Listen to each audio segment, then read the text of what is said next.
Olá, sejam bem-vindos a mais um episódio do podcast Despertando Insights. Nós somos Roger Silva, André Merino e Cristiano Mantovanini. E o nosso convidado de hoje é o Fernando Polignano. Seja bem-vindo, Fernando.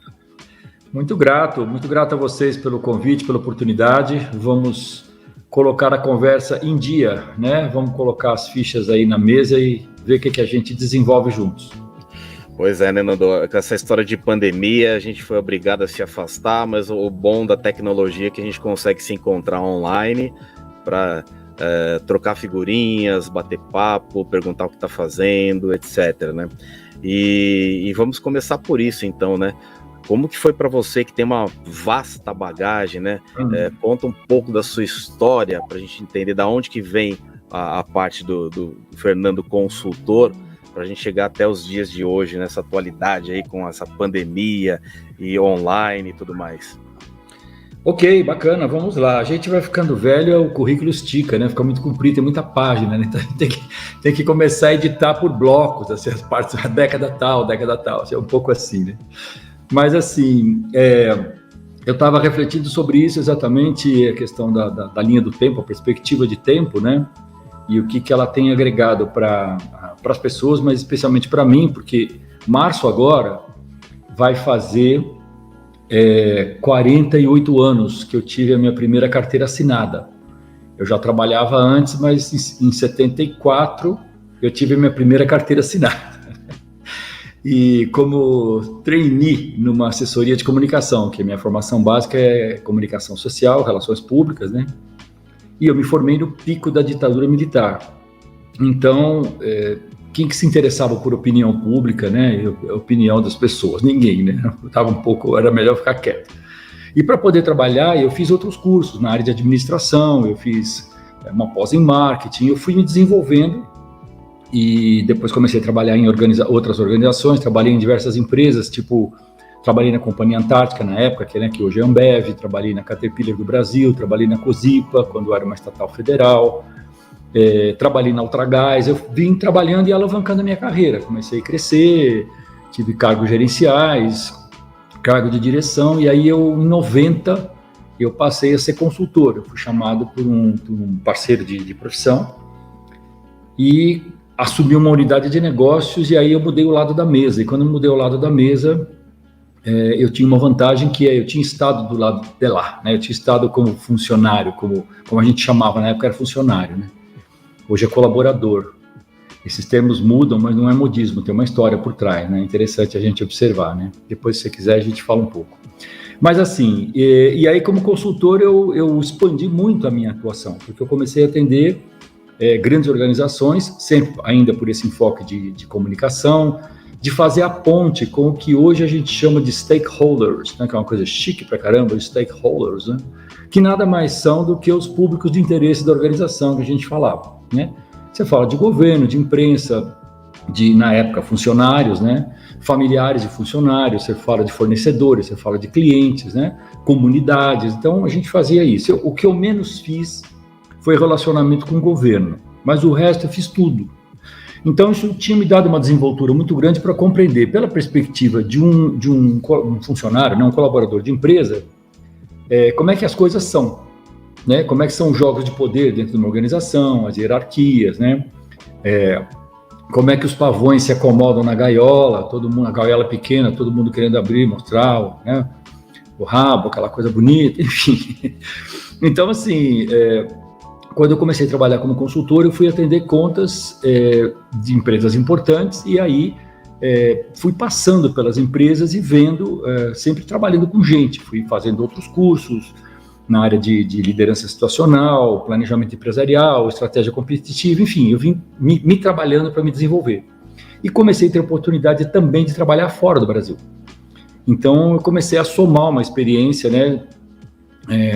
Tem uma experiência bastante significativa, bastante boa, com contato com outras culturas, né? Tanto a América Latina, quanto Estados Unidos, quanto a Europa.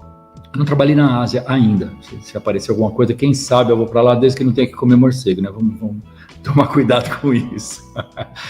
Mas, então, e aí isso acabou me trazendo uma perspectiva de história que é o que aconteceu com a gente como ser humano, como profissional, o que essa mudança dessas décadas, né, quase 5 décadas, trouxe para a gente, né? A mudança dos papéis, a entrada de tecnologia, né, toda a mudança de velocidade de comunicação, né? Eu lembro que quando eu entrei na faculdade em 1970, né, o top da coisa era Marshall McLuhan, a aldeia global, né? Nossa, era uma coisa maravilhosa, incrível, né? Os publicitários todos com a bandinha na cabeça, né, com aquela de tricô, né, com o símbolo da paz e amor dos hippies, né? E a bananinha escondida atrás, assim, para se inspirar, né? Então, assim, nós saímos disso para estar hoje no mundo realmente, quer a gente queira ou não, globalizado até na doença, né? Infelizmente. Então, para mim é muito interessante ver o que aconteceu com a gente, principalmente, por exemplo, a entrada e a consolidação das mulheres no ambiente de trabalho, né? Com a força que tem, com os desajustes que ainda tem, né? Eu lembro que quando eu comecei a trabalhar chamava-se ADS Comunicação. O que a gente tinha de tecnologia era telefone fixo, tinha um PABX, que era bem complicado, era cheio de chavinha, era um negócio enorme, tinha um telex, um aparelho de telex, que era uma máquina enorme que chacoalhava e soltava uma fita perfurada de papel que em geral rasgava e você perdia informação. E tinha máquina de escrever normal, né? E tinha uma máquina de escrever elétrica IBM de esfera, que era maravilhosa. Era isso que tinha. Então, assim, a gente vê hoje o que a gente tem, né? Eu lembro o primeiro computador que eu vi na minha vida foi dentro da Caterpillar do Brasil, era uma sala imensa, gelada, que tinha uns carretéis, que o pessoal passava com os carretéis e tal. Provavelmente aquele computador deveria caber talvez 1 ou 2 vezes dentro do nosso celular hoje, né? Então, assim, o que isso causou para a gente, né? O que as pessoas estão passando hoje? E eu vejo que, em algum nível, é uma evolução maravilhosa, mas, por outro lado, nós continuamos ansiosos, querendo controlar, angustiados, né? Dando polimento no ego o tempo todo. Assim, não mudou muita coisa, entendeu? Só mudou a sofisticação, entendeu? Só que agora é digital, aquela coisa, é uma angústia digital, assim. Então é interessante ver isso, porque eu trabalho com gente há muito tempo, né? E depois, mais para cá, eu comecei a fazer... Eu voltei a trabalhar há 3 anos numa organização, trabalhei no Banco Real, de 2001 a 2004, eu fui superintendente de comunicação corporativa, trabalhava com imprensa e pesquisa. Desde 94, eu também continuo trabalhando de vez em quando com pesquisa de mercado qualitativa, Consumer Insights, e fiz muita coisa. Na verdade, assim, pouca coisa eu não fiz, né? Eu fiz muita coisa, automotiva, serviços, área financeira, viagens, cuidados com a casa, sabão em pó, personal care masculino, tintura de cabelo de mulher, eu fiz um monte de coisa, entendeu? Então, em todas essas atividades, eu estava em contato com o quê? Pessoas, negócios, necessidades, né? E principalmente estratégias de relacionamento com o mercado e com a vida, né? Então, assim, se a gente pegar, por exemplo, eu estava lendo um texto hoje, rapidamente, de manhã, que me mandaram, é interessante a gente perceber, eu lembro, assim, na década de 80, principalmente, entrando um pouco para de 90, as estratégias eram todas de guerra, vai lá e mata, pega o cliente, estripa o cliente, depois vai buscar outro, né? A arte da guerra, do Sun Tzu, né? Rambo, aquela coisa, assim, predatória, né? Depois as pessoas começaram a perceber que o grande barato é estabelecer contato e gerar relacionamento que seja sustentável. E isso só vai acontecer em cima de valores, né? Vai acontecer em cima de valores, da capacidade de dialogar, de negociar. Então, é muito interessante perceber, assim, eu dou aula atualmente eu dou aula de MBA, o módulo que eu estou dando é um módulo que chama-se Soft Skills para gestão de pessoas em trabalho remoto, ou híbrido, né? E é muito interessante, porque é uma aula remota, eu tenho alunos que podem estar em qualquer lugar do Brasil, é muito divertido até, porque os sotaques, né? De repente me chama um professor, estou com uma dúvida, né, cara? Aí a pessoa está lá no norte, né? Aí entra outro mais, professora, mas esse ponto que você colocou, daí entra um lá de Florianópolis, é muito legal, assim, né? entre os R's também, né, do interior lá, daqui de São Paulo, né, entre os goianinhos falando devagar, aquela coisa assim, né, então, professor, que eu tô com um problema, sabe? É muito divertido, assim, né? Mas as angústias, os desafios são muito similares, né? A gente percebe, por exemplo, a questão o que está acontecendo agora de um jeito muito mais legal, a interconexão das gerações de um jeito mais saudável, mais produtivo, né? Quando a gente trabalha, por exemplo, com o que é chamado de mentoring reverso, né? O cross-mentoring, em que eu pego uma pessoa que é mais senior na organização e coloco para ser mentor de uma pessoa mais jovem, né? Aquele que tem a etiqueta millennial grudado na cabeça, que puseram na cabeça dele, né? Que ele é só uma pessoa mais jovem, é só isso. Mas esse millennial também faz a mentoria do mais velho, né? Tem uma troca, ambos têm o que aprender um com o outro, né?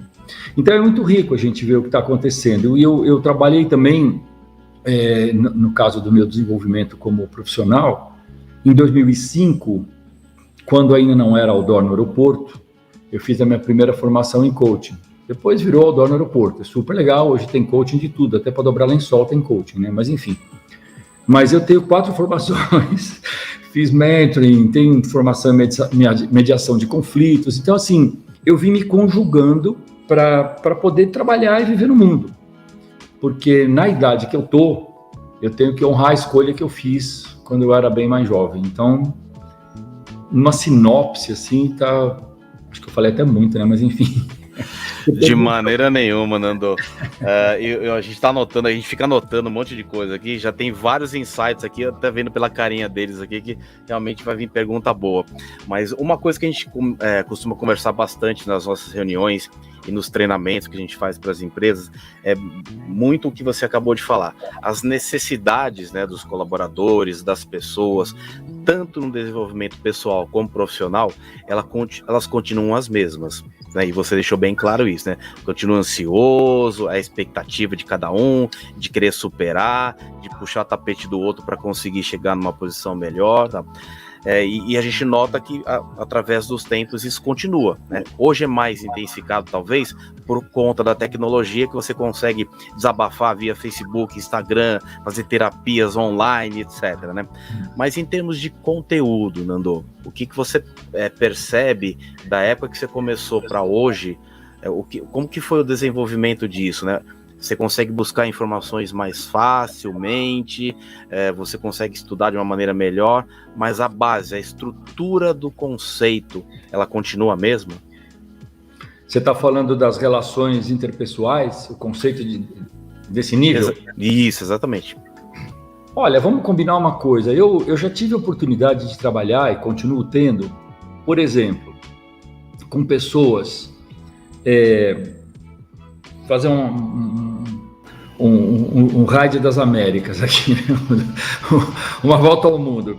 Argentina, Uruguai, Chile, Peru, Colômbia, Venezuela, México, Estados Unidos, Bélgica, França, Inglaterra, Holanda, Itália, Grécia, África do Sul, fora o trabalho, isso estive, tá? Mas fora esse estar ali dentro da cultura, em contato com a cultura também, coreana, por exemplo, japonês, chinês, né? Indiano, tem as características culturais, idiomáticas, tem o jeito de ser, ok, personalidades e tal, traços, mas existe uma coisa que é o seguinte: todo mundo continua querendo andar no final da praia, no final do dia, assim, sabe? Onde a praia faz a curva, para ver o pôr do sol de mão dada, com a calça dobrada, fazendo plano. Todo mundo quer fazer isso, entendeu? De alguma maneira, se não exatamente nessa cena, mas assim, a busca de realização, de felicidade do ser humano, ela é igual para todo mundo, de uma certa maneira. O foco e a maneira de realizar pode mudar. Então eu entendo o seguinte: o que motiva a gente, principalmente, eu entendo, é um nível de desafio que a gente pode encarar. E por que a gente se dispõe a encarar? Porque eu tenho uma perspectiva de ganho ou benefício. Alguma coisa eu vou ganhar com isso. né? E não quer dizer ganhar dinheiro apenas, eu posso ganhar a experiência de conhecer o André Marino, que é uma pessoa que eu não conheci e me interessa conhecer. Pronto, isso é um ganho, né? Eu posso ter a oportunidade de viajar aqui na minha empresa e conhecer a matriz lá em Seattle, que eu acho maravilhoso, eu quero ir para lá. Eu tenho a oportunidade de trabalhar com o Cristiano, que é um cara que eu admiro, que eu conheço e tenho vontade de trabalhar com ele e eu vou aprender um monte. Então depende, a motivação é muito individual. E pode ser que eu queira crescer na empresa, né? Eu quero crescer na empresa. Eu adoro quando alguém me fala esses termos vagos, sabe? Então, um aluno, esse final de semana, um aluno falou para mim, não, professor, eu estou fazendo o MBA porque eu quero crescer na empresa. Eu falei, então, é só você comer mais. Ele falou, como assim? Eu falei, você engorda. Enquanto você está trabalhando na empresa, vai engordando, você cresce na empresa. É esse crescimento que você quer? Ele falou, não, eu quero crescer na carreira. Eu falei, então você não quer crescer na empresa. Você quer crescer na sua carreira como profissional enquanto você está nessa empresa. Ah, legal, agora eu entendi. Sabe? Porque assim, é muito vago, assim, mas no fundo, o que as pessoas querem? Se realizar, evoluir, aspas, ser feliz de alguma maneira, né? Então, acho que o que a gente vê nas relações humanas é, se por um lado, isso que você falou da tecnologia, é muito mais fácil hoje acessar pensadores, fazer visita virtual em museu, estudar, ler livros, pegar um serviço como 12 Minutos, né, que você tem, se inscreve lá e tem as sinopses de livros, do que você quiser, que você lê em 12 minutos, enfim, hoje é tudo muito fácil, né? Por outro lado, essa mesma tecnologia está criando uma série de distorções dos relacionamentos extremamente negativa e prejudicial, né? A angústia de ser aquela pessoa que eu posto, né? Eu não sou aquela pessoa que eu posto, eu não tenho aquela vida, né? Eu posto a foto lá do prato que eu comi, porque eu preciso que as pessoas saibam que eu comi, porque eu comi aquilo, eu estou feliz. Bom, meu, come aí e fica feliz, deixa eu mostrar isso para o mundo. Quer dizer, qual é a necessidade que leva a pessoa, né, a se fazer o selfie em todo momento, a toda hora, e mostrar tudo e contar tudo, né? E isso gera uma série de distorções, tem estudos muito interessantes a respeito disso, alguns textos, e a outra coisa é assim, você falou do acesso à informação, eu no momento estou procurando lembrar do Fernando Pessoa, sabe? Eu quero esquecer do modo de lembrar que me ensinaram. Acho essa frase dele assim, fantástica, sabe? Porque é tanta informação, Big Data é uma coisa muito apavorante. É um tsunami, a gente tem que ter um filtro, né, para saber o que é que me interessa dentro de tudo que está à minha disposição, que é para fazer uma coisa que hoje em dia é muito raro de fazer, que é dar e manter foco. É uma das coisas mais difíceis que tem hoje para qualquer pessoa, estabelecer um foco e se manter nele, né? Eu vejo as pessoas zapeando a vida. É um zapping da vida. Tudo por cima, tudo é rápido, tudo é volátil. Manda um WhatsApp, manda um... Nós voltamos para a Suméria, para o Egito, a gente manda hieróglifos, né? Escrita cuneiforme, né? A pessoa escreve valeu, né? VLW. Isso é uma escrita cuneiforme, né? Manda um emoji, a figurinha, tudo vira piada, né? O Brasil é um país geminiano, então brinca muito, né? Tudo vira uma palhaçada, tudo vira uma brincadeira. A nossa desgraça vira brincadeira, sabe? É preocupante isso. É muito preocupante. Mas, por outro lado, também permite coisas muito legais, como, por exemplo, a disseminação da cultura, né? Apesar de reticências, qualquer coisa, a gente consegue disseminar a cultura. É só ver esse tempo de pandemia, esses anos de pandemia aqui, o que aconteceu com o movimento artístico, né? Uma coisa maravilhosa. Isso é do ser humano. Não importa o país, né? Não importa a condição. No mundo inteiro, as artes encontraram um caminho de florescer também através da tecnologia, né? Então, assim, eu acho que é interessante observar o meio em que a gente está, né? E ir pensando as coisas. Eu considero sempre o seguinte, eu brinco que eu sou um dinossauro da metade do século passado, né? Então, assim, eu me considero um dinossauro incluído, na medida do meu possível, porque tem coisa que ou eu não consegui ou eu não quero. Eu não quero algumas coisas. Por exemplo, eu não tenho Twitter. Tá? Eu tenho site, eu tenho Instagram, eu tenho Facebook, eu tenho canal no YouTube e eu tenho um canal de podcast no Spotify. Eu não tenho Twitter. Porque é uma coisa que a pessoa fica o dia inteiro naquilo ali e não serve para nada, não fica nada. De vez em quando eu gosto de pegar um livro, sabe? Eu gosto de parar e ouvir um álbum de música como quem está lendo um livro. Quieto, ouvir a música. Não é enquanto eu estou fazendo as coisas, eu boto lá o som e vou ouvir. Não. Ou eu ouço a música, ou eu faço as coisas. Ou eu ponho uma música para fazer as coisas. Entende? Saiu um CD novo de um artista que eu gosto. Eu quero ouvir como quem senta para ver um filme, como quem senta para ler um livro. Isso me nutre, entendeu? Eu acho interessante. Isso também é questão das referências, né? Porque tem uma questão de boa parte de pessoas das gerações mais recentes, elas se relacionam com a vida e, consequentemente, eu já fazia parte da vida quando elas nasceram, né? Assim como vocês, para muitas delas, como se a vida tivesse começado, o mundo começou a partir do momento que a menina teve a primeira menstruação e o menino teve a primeira ejaculação. Não tem referência anterior e nem se interessa em buscar. Eu tive uma discussão uma vez, discussão assim, no bom sentido, né? Com uma aluna, eu estava dando aula presencial em 2019, não sei onde é que eu estava, não lembro, porque eu dei 19 módulos em 2019, viajei 19 finais de semana para dar aula, foi puxado. Eu estava em algum lugar do Brasil e na volta do café, a menina estava conversando, uma moça estava conversando com a outra e ela virou para mim, então o professor deve saber. Eu falei, o quê? Ela falou assim, a música nova da Anitta. Eu falei para ela, não sei. Qual Anitta você está falando? Como, professor, o senhor não sabe quem é a Anitta? Eu falei, olha, querido, eu sei quem é a Anitta, mas eu não conheço o trabalho dela porque não me interessou conhecer. Como assim? Eu falei, olha, tem tanta coisa para conhecer, o trabalho da Anitta não me interessa. Eu nasci numa casa que meu pai tinha uma loja de discos, eu ouço música e conheço um monte de coisa desde que eu era criança, né? Mas a Anitta faz um tipo de trabalho que não me chamou a atenção. Ai, professor, eu não acredito. Eu falei, você conhece a Anita O'Day? Quem? Eu falei, então, você vê como é que é? A Anita O'Day é uma cantora de jazz, entendeu? Você não conhece, percebe como é que é? Cada um vai para uma Anitta que chama mais, entende? Assim, a Anitta que me interessa mais é a Anita O'Day. Você gosta da outra, legal. A outra eu sei que é uma profissional, é uma pessoa que saiu de uma situação socioeconômica desfavorecida, construiu uma carreira, é uma empresária, né, adquiriu um certo renome internacional, legal, mas o trabalho da pessoa não me chamou atenção a ponto de eu querer me envolver e conhecer. É só isso. Não tenho nada contra.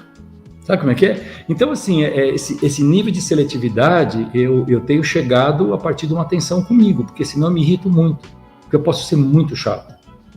Eu posso ficar muito chato, muito intragável, intolerante. Quem é que quer viver com uma pessoa assim? Imagina, eu tô ficando cada vez mais velho, cara. Quer dizer, mais velho não, estou ficando mais idoso, o velho eu não quero ficar. Estou ficando cada vez mais idoso. Quem é que quer conviver com idoso, né? A minha avó mineira falava, ninguém gosta de velho, quem gosta de velho é reumatismo. E velho pobre gosta menos ainda, entendeu? Isso é uma sabedoria, cara. Isso é uma sabedoria de vida. O que você faz para se ajustar para o mundo? Eu quero conviver com jovens, eu aprendo com eles, é super legal, eu troco coisa com eles que eles valorizam. Então, achar um caminho para isso, sabe? Isso me interessa mais hoje em dia. Muito bacana, Fernando. Primeiramente, obrigado aí pela sua presença, cara. Muito legal o bate-papo. E você falou uma coisa lá no início, cara, que eu fiquei aqui pensando na questão do encontro das gerações, né? Uhum. E eu tenho uma percepção sobre isso. Nós aqui somos praticamente da mesma geração, né? Tirando o Cristiano, que é mais novo. Oi. Mas nós fomos preparados, né? A gente vê muito isso nos cursos de MBA, eu também dou aula em MBA, faculdade. Nós fomos mais preparados para lidar com as novas gerações. Agora, uma coisa que eu percebo, as novas gerações, elas não são preparadas para lidar com as mais antigas quando vão para as empresas. Sim. Elas são ensinadas a rasgar o asfalto, vai lá, mostra o teu propósito, vai lá, mostra o que você quer, para que você veio, né? E eu queria ouvir de você, porque você, pela tua experiência, ainda lidou com muita gente em várias empresas, eu queria ouvir de você a percepção que você tem sobre a esse respeito, por favor. Claro. Eu, recentemente, estava dando um treinamento online para uma equipe, vamos dizer assim, a idade média estava entre 28 e 32 anos. Uma turma maravilhosa, rapazes e moças, para mim, rapazes e moças, assim, jovens adultos, vamos colocar assim, super legais e tal. E aí, uma determinada hora lá, saiu essa discussão de propósito de vida e a questão do esvoaçar constante deles, né? Fica um ano, fica 2, fica 6 meses, já quer ser gerente, aquela coisa, né? Falta de noção total. E aí, um dos rapazes falou uma coisa que eu achei muito interessante, que ele virou e falou assim, falou com veemência, assim, falou do coração, assim, não, porque eu quero causar um impacto. Eu falei para ele, mas pensa um pouquinho. E assim, eles tinham discutido um pouco a performance deles, e nós estávamos fazendo esse treinamento, esse desenvolvimento deles, exatamente em cima de alguns temas onde eles estavam falhando e eles sabiam, né? e eu não tinha briefing específico de nenhum deles, mas eu sabia que o grupo era um grupo que estava precisando de um app, chamaram o Dinossauro para dar um app neles. Então vamos lá. E aí ele falou, porque eu quero causar um impacto. Eu falei, mas você já está causando um impacto. Trombada também é impacto, abraço também é impacto. Qual é o impacto que você está causando? Qual é a natureza do impacto? Qual é a qualidade do impacto? O impacto que você quer, por exemplo, é sair e bater a porta? Ou é abrir uma porta e trazer uma ideia nova? Qual é o impacto que você quer causar? E aí deu um tilt. Tipo, eu lembro do antigo Windows, né? Quando você dava o pau no computador, queria fazer aquele dan na tela, assim, né? Deu um dan na cabeça dele. Eu falei, rapaz, você já está causando, todos nós temos, porque assim, tinha uma questão de, é uma pergunta também que eu gosto muito de fazer, quem aqui é líder? Aí 2 ou 3 ou 4 levantam a mão, eu falo, quem não levantou a mão está por fora, liderança não é cargo, todos nós somos líderes, todos nós temos algum grau de influência no ambiente que a gente está, na sua família você tem um grau de influência, com seus amigos, na igreja, aonde você estiver, na turma, você é líder da sua ação, você é líder da sua vida, né? Então, assim, você já está causando um impacto. Qual é a qualidade do impacto? Então, eu sinto assim, a não preparação também vem do desinteresse deles, que é isso que eu estou te falando. Você pega uma cultura tradicional como a japonesa, os mais velhos são venerados, né? Por quê?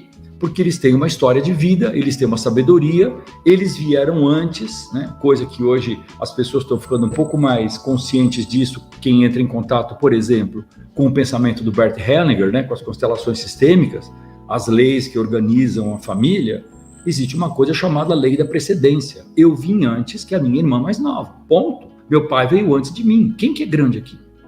Eu sou menor que meu pai e que a minha mãe. Se eu me coloco acima deles, já inverteu tudo. Esses jovens, muitos deles foram todos criados como o especial. O mundo espera você para você brilhar. Quando você chegar, haverá um tapete vermelho e glitter, né? E aí a pessoa chega na realidade, chega na empresa e acha que está na casa da vovó.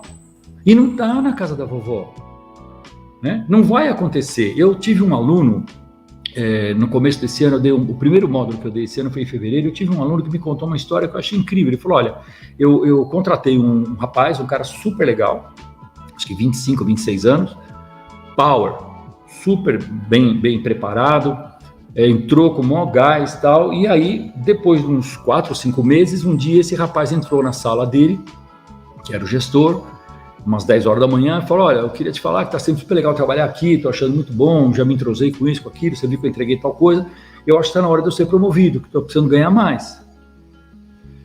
Aí, né, ele, senta aqui que eu vou te contar como é que é a história, daí como explicou para ele, né, como é que é dentro de uma organização, tal, explicou para ele da melhor maneira possível, ele entendeu, tal, saiu, foi embora. História verídica, tá, falando que me contou. Em Goiânia.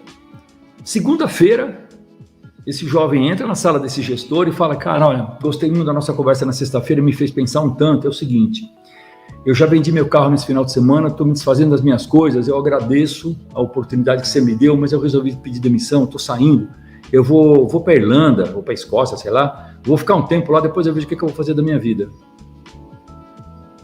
E aí você ouve a trilha sonora, né?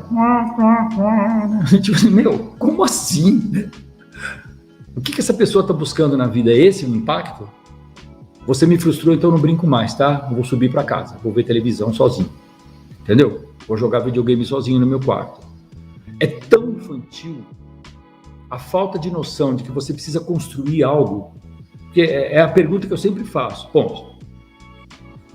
Ontem eu fiz isso para uma aluna com cabelo aqui grandão. Eu falei, escuta, se você cortar o cabelo igual ao meu, baixinho assim, quanto tempo para ficar comprido outra vez? Uns 4 anos, professor. Eu falei, legal. Você, rapaz, que tá aí de barba, se você raspar, deixar bem lisinho igual a tua testa, quanto tempo para a barba voltar desse tamanho? Professor, pelo menos 1 mês e meio. Eu falei, então, isso é um ser humano. Tem um processo que é orgânico, leva um tempo.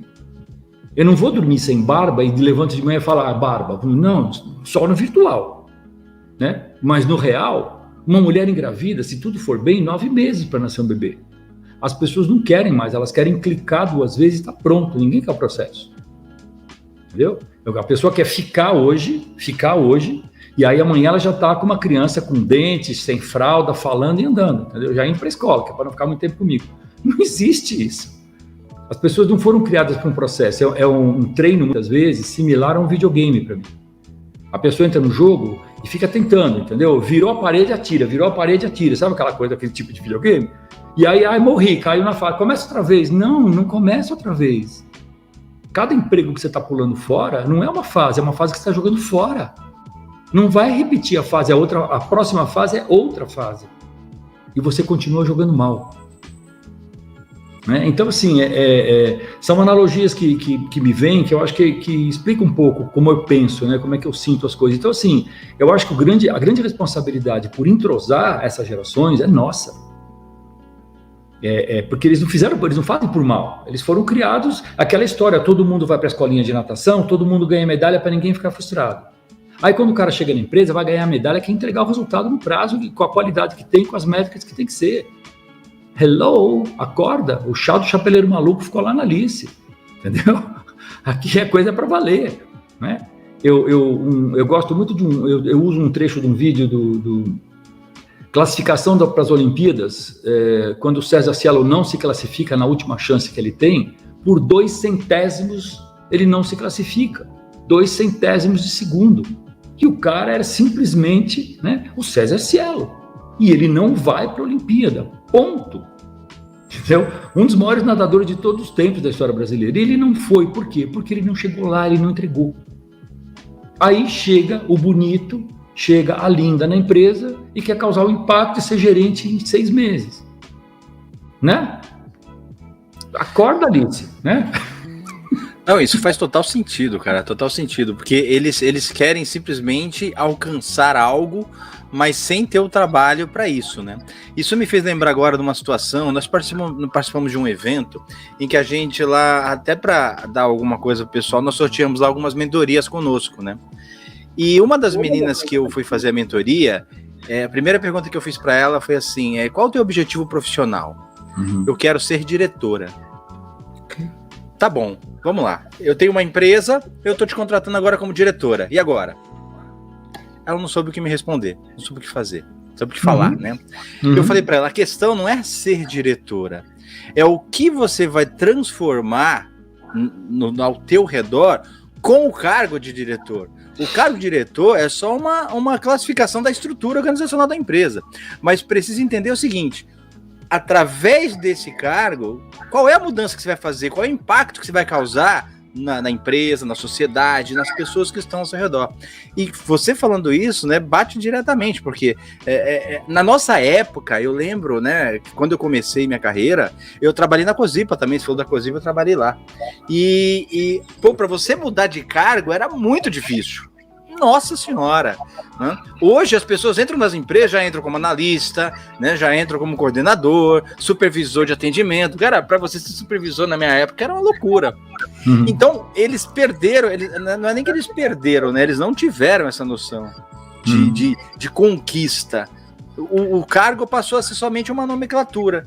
E você pega assim um cargo de supervisor numa empresa, na outra empresa é algo muito maior, quanto na outra é muito menor. Simplesmente jogaram por jogar esse nome.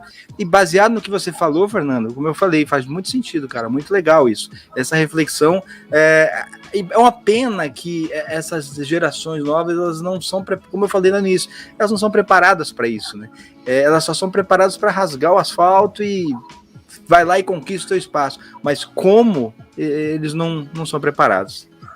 O que eu vejo também é que é uma pena porque eles têm talento e capacidade, muito, muito, entendeu? Não é que assim, eles estão perdidos, eles não sabem o que fazer. Não, eles não sabem como fazer, mas capacidade para fazer eles têm.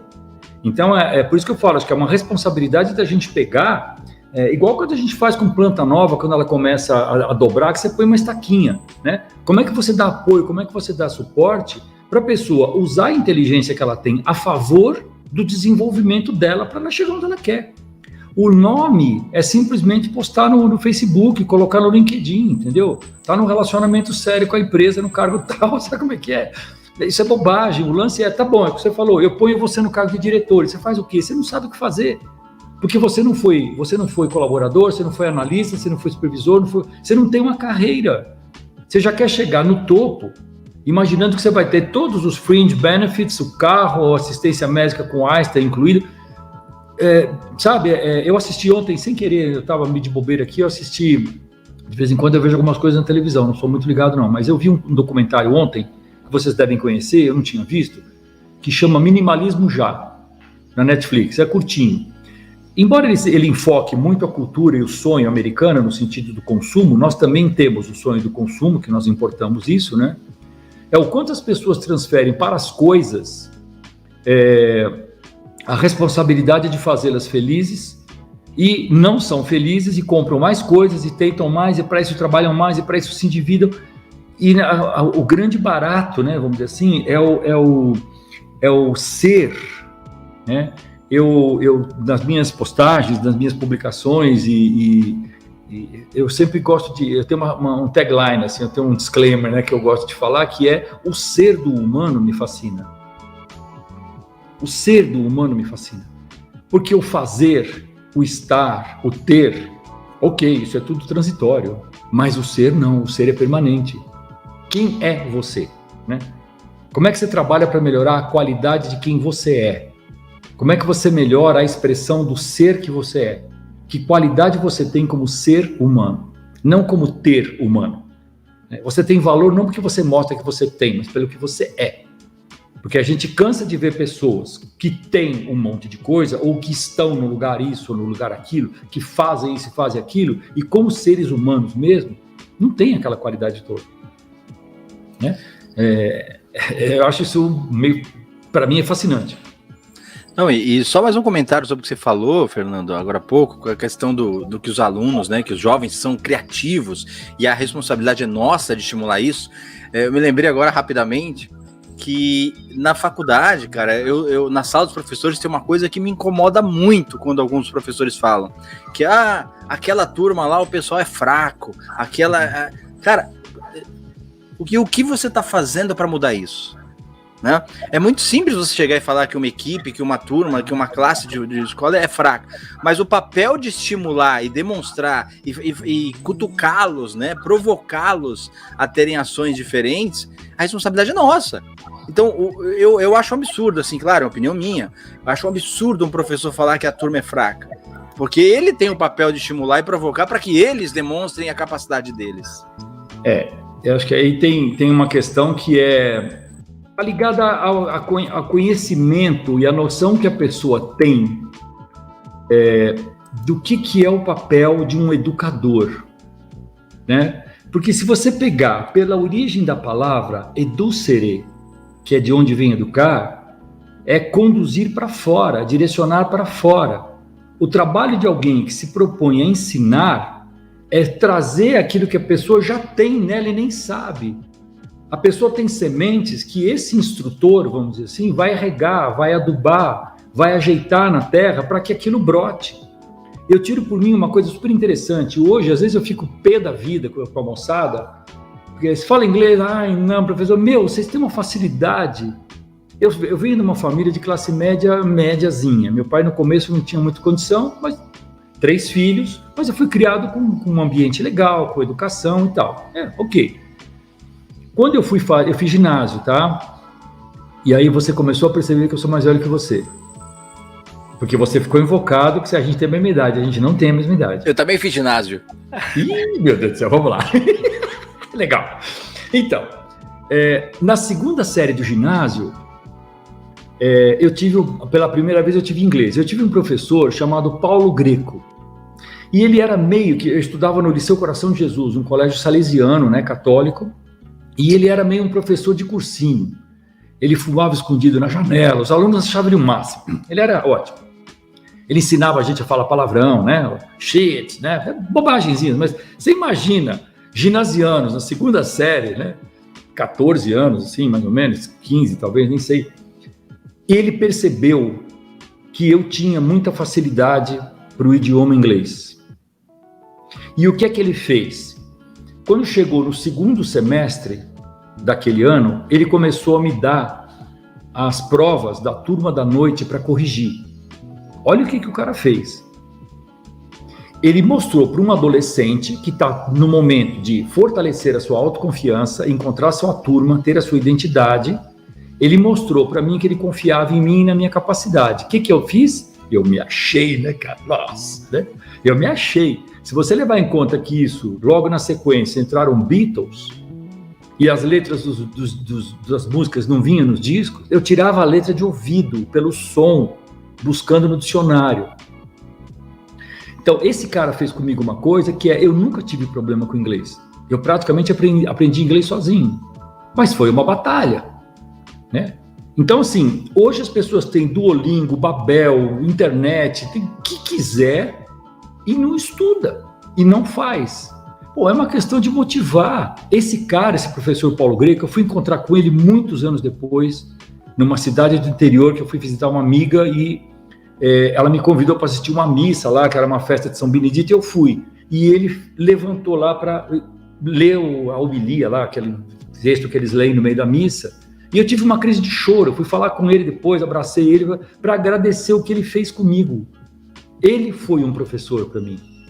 Ele trouxe algo de dentro de mim, nutriu e me fez falar inglês e dominar inglês. Então, assim, eu acho que o trabalho da gente, se a pessoa é chamada de mestre, um mestre só é um mestre, não porque ele tem discípulos apenas, mas porque ele forma outros mestres. Ele puxa o melhor das outras pessoas para serem iguais ou melhores do que ele. No nosso caso, melhores. Esses jovens são muito mais bem preparados. Eu tenho uma filha de 34 anos, um filho de 32, né? São dois seres humanos assim muito bem preparados para a vida, estão se dando muito bem, né? Estão fazendo o tal do impacto, mas um impacto legal, né? Então, assim, claro que eu quero que eles sejam melhores do que eu. E não precisa ser meu filho, não precisa ser minha filha, né? Qual é a contribuição que eu posso dar? Né? Qual é a minha contribuição para que as pessoas sejam melhores? Esse é o meu propósito de vida. Eu tenho um propósito de vida formulado dessa maneira. Eu procuro contribuir para que as pessoas tenham mais consciência a respeito de si mesmas e por si mesmas elas possam trabalhar pela evolução delas e dos outros. É para isso que eu dou aula, para isso que eu trabalho, para isso que eu estou aqui. Alguma coisa para alguém vai ficar de positivo. Pronto. Causei meu impacto de hoje. Eu também estou causando impacto. Entendeu? Alguma coisa vai ficar para alguém. Uma frase, uma palavra, uma imagem, uma brincadeira, alguma coisa vai fixar. Estou cumprindo meu propósito. E isso me anima a viver, né? Eu em novembro desse ano próximo, eu vou fazer 70 anos. Para mim é um marco maravilhoso, entendeu? Eu estou super bem, estou feliz, estou saudável, estou inserido no mundo, lidando com tecnologia, estou dando as minhas aulas, trocando, aprendendo com as pessoas. Então, para mim isso é maravilhoso, né? Aquela história de me preparar para ser um idoso funcional, né? Eu não quero ser aquele idoso do cartaz da bengalinha, né? Eu quero ser um idoso funcional. Eu quero funcionar no mundo que eu estou, porque este é o meu mundo, este é o meu tempo. Eu tenho uma história, mas o mundo que eu estou vivendo, o tempo que eu estou vivendo é agora. Então é agora que eu posso fazer alguma coisa por mim e pelos outros. Alguma coisa, né? Pode ser o caixa do supermercado, que eu dou um bom dia, converso, eu chamo pelo nome e a pessoa fala, nossa, essa pessoa me enxergou. Pronto, para mim é legal isso. Entendeu? E pode ser uma aula que eu estou sendo remunerado para dar uma aula no final de semana, pode ser. Pode ser num treinamento numa empresa. Aonde eu estiver, alguma coisa eu posso fazer e é natural, vamos fazendo. Eu acredito muito em incentivar isso nas pessoas. Às vezes as pessoas acham que elas têm que fazer uma grande preparação para oferecer alguma coisa. Filho, dá um sorriso, cumprimenta a pessoa direito. Já está fazendo alguma coisa que muita gente não faz, né? Cede a vez, segura a porta do elevador, sabe? São coisas tão simples. Você está causando impacto quando você segura a porta do elevador e espera a tiazinha que é mais lenta. Sabe como é que é? Ou o tiozinho, sabe? Então as pessoas ficam procurando assim o heróico, o fantástico, sabe? Eu tenho um texto que eu vou postar agora, como vou fazer um podcast, eu vou colocar no meu blog. Eu estou fazendo uns textos a respeito de expressões cotidianas. Refletir a respeito de coisas que a gente fala toda hora, mas não para pensar um pouco por um outro ângulo. Uma delas é esse na luta. Você encontra com a pessoa, como é que você está? Na luta, na peleja. O tempo todo, que coisa cansativa. Não relaxa um pouco, não toma uma cerveja, assim, não vai beber um suco verde, não sei, sabe, assim, tem que ser heróico. Por que tem que ser na luta o tempo todo, né? A pessoa se coloca numa pressão que, por que você não usa essa energia de um outro jeito? Você já experimentou ficar um pouco quieto? Eu tive uma conversa com uma pessoa outro dia falando mal de São Paulo. Eu não moro mais na cidade, eu moro fora de São Paulo. Moro num condomínio aqui no quilômetro 40 da Castelo Branco, tem natureza, sagui, passarinho, verde e tal. E a pessoa fala, você está num paraíso, aqui em São Paulo é horrível, a gente não vê um passarinho. Eu falei, oi? Não vê um passarinho em São Paulo? Aonde você está vivendo? São Paulo está cheio de passarinho. Tem maritaca, tem canário, tem sabiá, tem bem-te-vi, tem andorinha, tem tico-tico. Aonde que você vive em São Paulo? Não, nunca vi. Eu falei, então você para um pouco, desliga um pouco a cabeça, vai na janela e fica um pouco quieto que você vai ouvir os passarinhos. Né? Quando chegar assim, em setembro, outubro, você vai começar a ouvir o sabiá às 4h30 da manhã, porque se ele cantar de dia, o macho não ouve. Se ele canta às 4h30 da manhã para te acordar, você vai reclamar que tem sabiá demais, liga na prefeitura, diz que precisa, desliga o sabiá, entendeu? Tá me acordando de madrugada. Então assim, as pessoas vão de alguma maneira, vão perdendo a chance de estar aonde estão e aproveitar o que é. Não, elas querem o que não é, o que vai ser, o que poderia ser, o que parece ser, de preferência que eu possa apostar. Grande Polinano, cara, muito obrigado mais uma vez pela sua participação aqui com a gente. Quanta lição, né? Quanto aprendizado nós estamos levando, quanto insight, que é o nome do nosso podcast. E uma característica sua que eu notei bem assim, transparente, foi a humildade. Quando você trouxe aquela história da Anitta, que as suas alunas chegaram, perguntaram se você conhecia a música dela, você humildemente falou que não conhecia. E quando a gente pega essa galera da geração anterior à minha, no caso é a de vocês três, o pessoal fala assim, eu conheci a Anitta? Nossa, isso é um lixo, isso é uma porcaria. Imagina que eu vou ouvir isso. Mas se você respondesse dessa forma, você colocaria uma barreira entre você e seus alunos. E essa acho que não é a ideia, né? Afinal, eles estão lá para te ouvirem, para adquirirem conhecimento de você e para verem que a vida pode ser diferente, que a gente pode sim agir com humildade, aceitar as diferenças, não impor, e como você falou anteriormente, ser um líder, né? De alguma forma, influenciar as pessoas a pensarem de forma diferente. Eu não conheço essa Anitta, mas eu conheço essa outra. Você conhece a outra?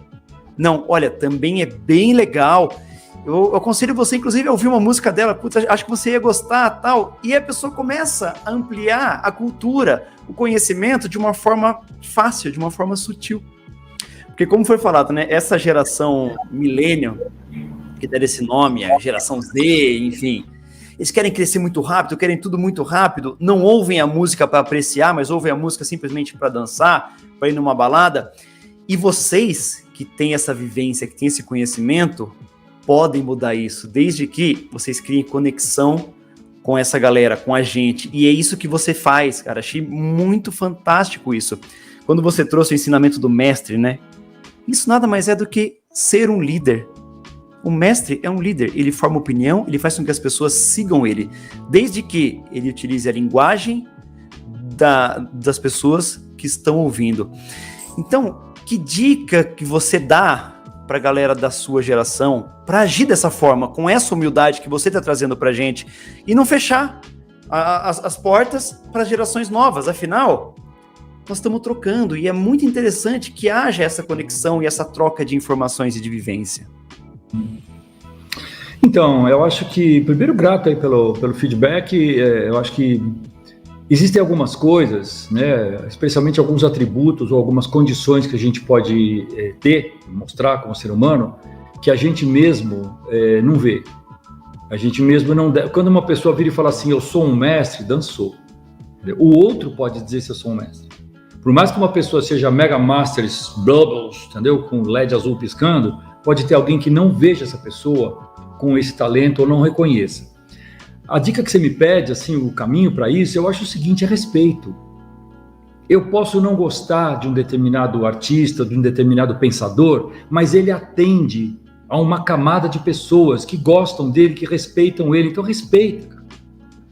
Aquele velho post, você não vai com a cara, vai direto, não precisa criticar. Hoje em dia está tudo muito binário, sabe? Gosto, não gosto, apoio, contesto, entendeu? Brigo ou afago, tá tudo muito binário. Todo mundo tem que se posicionar a respeito de tudo o tempo todo, sem nem saber muitas vezes o que está falando, né? Você pega termos como disruptivo, tudo tem que ser disruptivo, a pessoa não sabe nem do que é, da onde vem, né? Não, porque a resiliência, Você sabe de onde vem resiliência? Você sabe como é que foi trazido para o campo das humanas? Não é das humanas, né? Então, a pessoa fala um monte de coisa, cheia de razão, né? Briga, né? Corta relações, dá ghosting, faz um monte de coisa com as pessoas.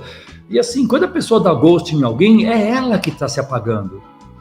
Ela vira o fantasma, porque ela não tem mais argumento, né? Tinha os velhos para-choques de coach que a gente fala, né? Aquelas frases básicas que fazem a pessoa parar e pensar um pouco. Um deles é: não levanta o tom da voz, melhora a sua argumentação. Entendeu? Não adianta você gritar, baixa o tom, usa um argumento legal, faz uma pergunta bem feita, né? O Caetano tem uma música que ele fala, é só um jeito de corpo, entendeu? É um jeito de corpo. Tem que ter um jogo de cintura, senão a gente estoura os relacionamentos, eles não são sustentáveis. Se todo mundo ferro e fogo, entendeu? Pão, queijo, aquela coisa, né? Chega uma hora que ninguém mais convive com ninguém, né? Tem uma frase do Gandhi que ele fala, olho por olho, dente por dente, nós vamos acabar tudo banguela e cego, entendeu? Essa frase do Gandhi é maravilhosa, entendeu? Se a violência resolvesse, o mundo já estava em ordem há muito tempo, entendeu? Porque o amor, não estou falando de gratiluz, eu não estou falando disso, eu estou falando da gente ser verdadeiro e ser real. Eu não vou com a cara da pessoa, eu não simpatizo com aquilo, ou aquilo afronta um princípio meu, um valor meu, ok. Eu não preciso ter contato, mas eu não preciso jogar pedra, eu não preciso jogar uma bomba molotov naquilo ali, entendeu? Eu lembro que há muitos anos atrás, meus filhos tinham mais ou menos 10, a diferença de idade deles é 2 anos e 2 meses, eu levei eles numa parada gay, na Avenida Paulista. E eu falei, olha, nós vamos ver um monte de coisa super diferente, super estranha. A Pérola tinha, acho que, uns 13, 14 anos, e o Davi tinha 2 anos menos. E eu falei, olha, nós vamos ver um monte de coisa diferente. A gente não precisa nem bater palma e nem precisa jogar pedra. A gente precisa saber que isso existe no mundo e a gente tem que aprender a conviver e respeitar, tá? É esquisito? É. Os caras de cueca dançando de bota. Isso, os caras de cueca dançando de bota em cima do caminhão. Isso tem um propósito, filho. Isso chama atenção para determinadas coisas que agora é cedo para você entender. Mas isso é um movimento que mostra que a tolerância tem que existir, tem que aumentar. E ponto. Então, criar pessoas sem preconceito parte da gente não ter preconceito. Eu posso não gostar, eu posso não aderir, eu posso não achar aquilo legal, mas eu não preciso destruir aquilo. Tem uma camada do mundo, dos bilhões de pessoas que estão na Terra, que acha aquilo legal, entendeu? Senão continua essa coisa do embate, do impasse, porque assim, tem uma divergência, né? A divergência vira impasse, o impasse vira um conflito, o conflito vira um confronto, o confronto vira uma guerra. Olha a Ucrânia aí, entendeu? As pessoas ficam caçando um pé para fazer uma briga para ganhar dinheiro com a questão bélica, né? Para conseguir apoio, para girar o dinheiro no mundo de um outro jeito. É uma coisa muito complicada. Se a gente, no ponto pequeno, nas nossas relações, ali no nosso ambiente, no nosso quintal, se a gente conseguir fazer alguma coisa para a gente conseguir contribuir e as coisas ficarem um pouco mais em paz, um pouco mais tranquilas, um pouco mais administráveis, um pouco mais suportáveis, eu acho que já é uma grande contribuição, né? Bob Marley, né? Seja a mudança que você quer ver. Steer it up, né? Sabe? Para mim as coisas funcionam muito assim. Eu acho que o que eu posso fazer agora aqui onde eu estou? O que está ao meu alcance? Tem um botão só para apertar? Qual é o melhor momento de apertar? Apertei, pum. Sabe? Porque também, especialmente com a pandemia, né, que foi por onde o Roger, de uma certa maneira, abriu a nossa conversa, isso colocou a gente tudo na mesma página? Não, colocou a gente no mesmo rodapé da página. Ninguém está no topo da página. Qualquer um pode ir embora a qualquer momento sem uma coisa básica, preciosa, que ninguém presta atenção, chamada respiração. Você presta atenção na respiração? Não, respira, aí tem ar para todo mundo, tem água para todo mundo? Não, não tem. Se toca que não tem, né? Então, assim, hello, acorda, vamos ver o que a gente consegue fazer. Mas é isso. Pois é, né, Fernando? Uma excelente, grande aula, e é um tema que a gente costuma conversar bastante sobre essas oscilações do que passa na mente das pessoas, e realmente é instigante. E eu acredito que teria que marcar mais alguns episódios aqui, porque a gente fez uma série de anotações aqui, se a gente mostrar, a folha tá cheia de perguntas, até para falar das origens das palavras, né, onde veio, a história do funcionário para o colaborador, tal, é muita coisa legal, muita coisa bacana, e realmente você trouxe um modo de pensar que é o que a gente pensa também. né? Legal. E quando você fala das referências, as referências são aquelas antigas de pensadores, filósofos, experiências de vida que realmente fazem a diferença.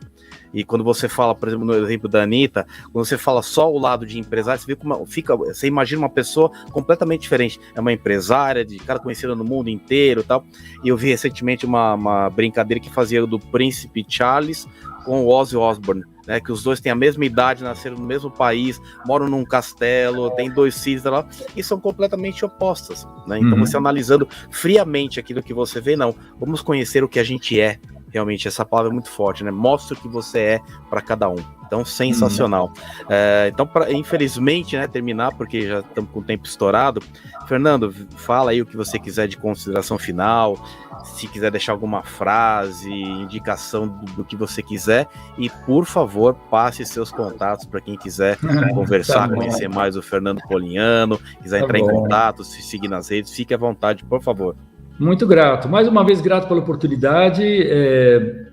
Às vezes eu acho que eu falo muito e vou associando uma coisa a outra, uso muita analogia, trago muita referência, mas vocês pediram para falar com essa pessoa é assim, então foi isso. Fernando Polignano, né? O meu nome, o GN é mudo aí no meio, as pessoas se atrapalham um pouco, mas é igual nhoque, igual champanhe, né? Nada tão complicado assim. Escreve Polignano, né? Eu tô assim, né, no Instagram e a minha empresa chama-se Sirius Desenvolvimento Humano. É fácil de me achar. Eu sou meio facinho, igual cachorro de rua. Assim, você acha fácil, qualquer esquina tem. É fácil de achar. Mas assim, eu trabalho com desenvolvimento humano, uso diversas abordagens, principalmente com lideranças, com equipes, enfim. Eu acho que a mensagem para a gente é algo que eu tenho cada vez mais buscado, que eu até já falei aqui agora, mas vou dar um destaque, que é melhorar a nossa qualidade como ser humano. O que eu posso fazer para melhorar a minha qualidade como ser humano? O que eu posso auxiliar outra pessoa a melhorar como ser humano? Não com crítica, mas com compreensão e alguma orientação, alguma dica, algum caminho que a pessoa possa experimentar se ela quiser. Eu não sou proprietário da verdade, eu não tenho certezas absolutas, eu só estou aqui vivendo e trocando o que eu sei, né? E procurando aprender o que eu não sei. Eu sou muito ignorante, eu ignoro muita coisa. Ainda mais agora com a Big Data, eu ignoro muita coisa. Então, assim, eu acho que é isso, é melhorar a qualidade como ser humano, principalmente o que eu posso deixar de fazer, o que eu posso deixar de expressar, o que eu posso expressar de um outro jeito. A vida tem um eixo para mim que é comunicação, relacionamento e negociação. Nós fazemos isso o tempo todo, conosco e com os outros. A gente se comunica, se relaciona e negocia. Quanto melhores nós formos nisso, nessas competências, melhor a gente vive. Vive e convive, né? Então, para mim, acho que é por aí. Tudebom.com.universo, viva nós, né? Excelente, Fernando. Em nome do Despertar da Excelência, agradeço ao Fernando Polignano pela sua participação no nosso podcast. E para quem nos ouve, peço que sigam o Despertando Insights nas redes sociais, Facebook e Instagram, e o Despertar da Excelência no YouTube. Despertando a excelência que há em você. Até a próxima!